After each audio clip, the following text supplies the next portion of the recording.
Rev up your engines.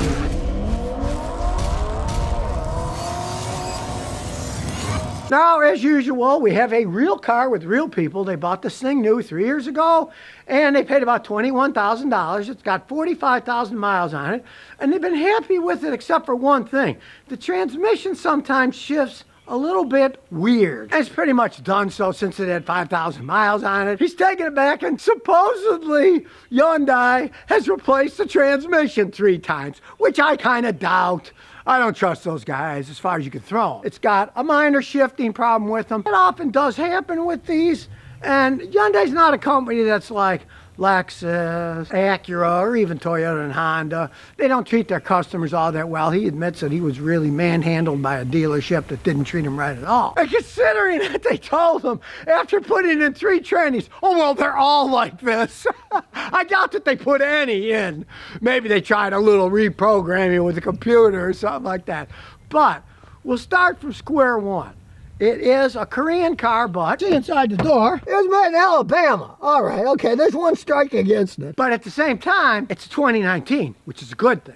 Because originally when they were making them there, they had problems with the machines. They made the engines wrong, and the engines blew up. They had to replace tons of engines. That's not the case in this car. We'll open the hood, and look, it's got hood support. It's not just one of those dumb little rods. Well, there's a plus. See, it's a GDI engine.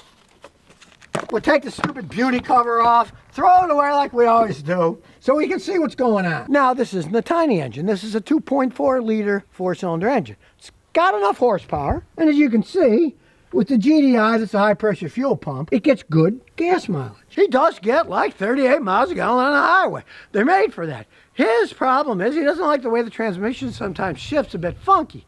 Well, we have to get into history for this one. Now, no, it does not have a stupid Nissan Jatco transmission. Hyundai makes almost all their own transmissions now. And this is not a CVT transmission. This is a regular automatic transmission with gears. Like every other modern transmission, you can't check the oil, the dipstick. It's a sealed unit. Transmission makes this whistling sound. Now, it also whines. That was a recording from his phone that he made. Hopefully, it'll make the noise when we take it on a road test, you never know. But they're just saying, oh, that's normal. They normally make it. First thing we're going to do is hook up my fancy scan tool. In this case, tied behind here. There we go. The magic slot machine is doing its thing. Also updating. These things update a lot. That's what I like about these. And here we go. We know what it is. We want diagnosis. And we know it's a US Sonata with GDI. And you see all the stuff we can check. We're going to do a smart scan. It might take a little while, but we're looking for a real needle in a haystack here. The system's CAN 1, CAN 2, CAN 3. As you can see, everything is either green or gray. It's all green or gray. Gray means it's not equipped, so everything in it is fine. And this messes with all the transmission control modules too. There's a lot of information we can get. Set the adaptation. We can do all kinds of stuff. I'm interested in the transmission control module. So, read the data stream. Now we're going to select them all. And then we're going to record it all on a road test. Here we go on the road test, and we'll see what happens. We're just going to listen to see if we can hear it. So now we got the data. We can play it back. I can look at all the transmission data. And I like graphs, so let's do them graphs.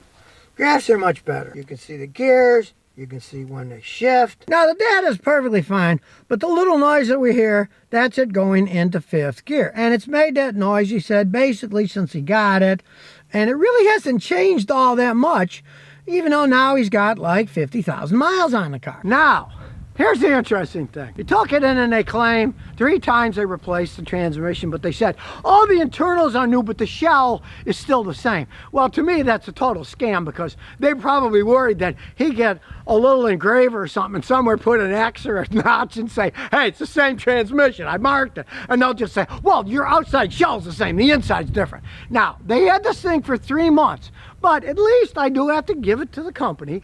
They gave him a rental car free. It was one of theirs, new car. He could drive it for 3 months.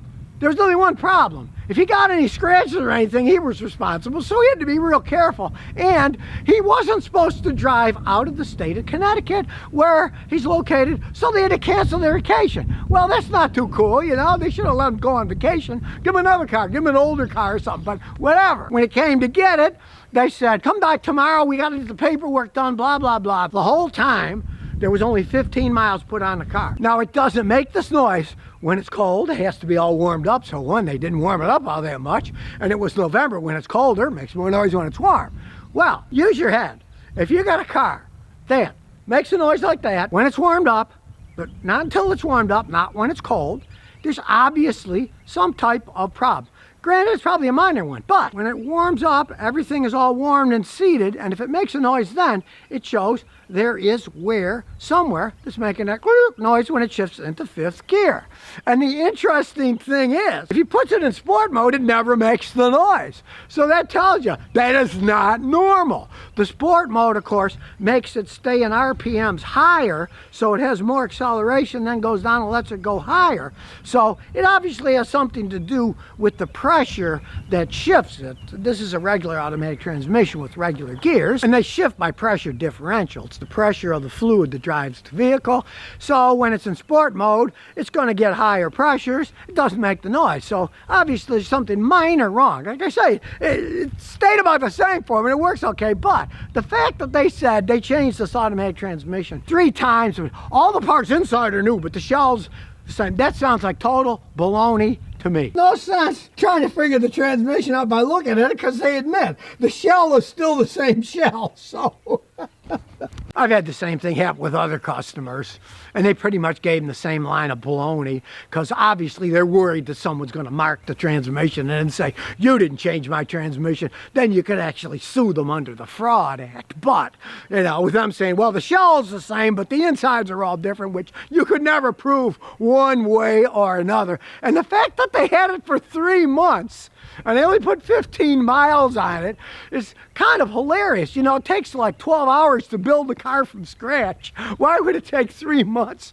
to supposedly fix one? I'm guessing they changed the fluid and filter maybe 2 or 3 times and thought, oh, maybe that'll get rid of that little noise that's going through it. But no, it does shift okay. It just makes that funky noise.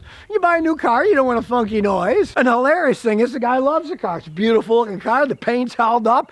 It gets 38 miles a gallon on a highway. Everything he wanted works, but that one noise is driving him crazy. But he's kind of like my age, so he doesn't like really, really loud music. I had a customer in Houston with a BMW. I can't stand that little squeak in the dash. And his friend said, just turn the music up. Just turn the music up, and then you won't hear it. I suggested, if it really drives him nuts, trade it in, because I guarantee you, with only 45,000 miles, he could get more money than he paid for the car today trading in. But he likes the car, so he's at this quandary of, he really wanted a Toyota Camry, and he certainly would trade it in, but he can't find any. There aren't any to buy. But maybe somebody will have one, and they take this as a trade-in. Or I'm going to suggest to him, maybe go to a CarMax or one of those places, Carvana, and say, I'm trading this baby in, I want a Camry, and get a used Camry that's maybe got 40, 50,000 miles on it. That might not be a bad choice either. But I mean, the car itself is okay. It's just that noise drives them nuts. And there's no codes. As you saw, it was perfectly green. The only grays were the ones that were not the parts that were equipped on this car. It just makes that stupid little noise.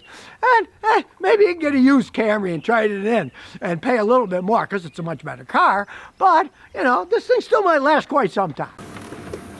And here's some bonus questions and answers. Daniel DH says, when should I replace my oil filter? Bosch oil filters are getting a Fram full ultra synthetic. I change my oil every 8,000 kilometers with full synthetic. Would it be better to get the ultra synthetic and replace it every second oil change, or get the Bosch and change it every time? Well, one, you'd want to get the Bosch. It's excellent, and change it every time, because there's still oil in the stupid thing, and you're just leaving some dirty oil in it. What the heck? Now, you're changing it, you know, relatively conservatively. That's what, like, I don't know, 8,000 kilometers, 5,000 miles or something. So there's nothing wrong with doing it then. Either filter would work perfectly fine, but I would never leave an old filter on. There's all dirt in it, and there's dirty oil in it. What the heck?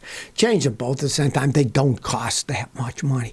Engines cost $4,000, $5,000, $6,000, $8,000. The filters aren't that expensive. And do like I do. Buy them on Amazon. Find the best deal and buy 4 or 5 of them at a whack. Don't go to the auto parts store where they'll rip you off for $15, $18 for the fancy filters. Buy them on Amazon. Find the best deal and buy 4 or 5 of them. Then you don't have to worry about getting ripped off. So if you never want to miss another one of my new car repair videos, remember to ring that bell.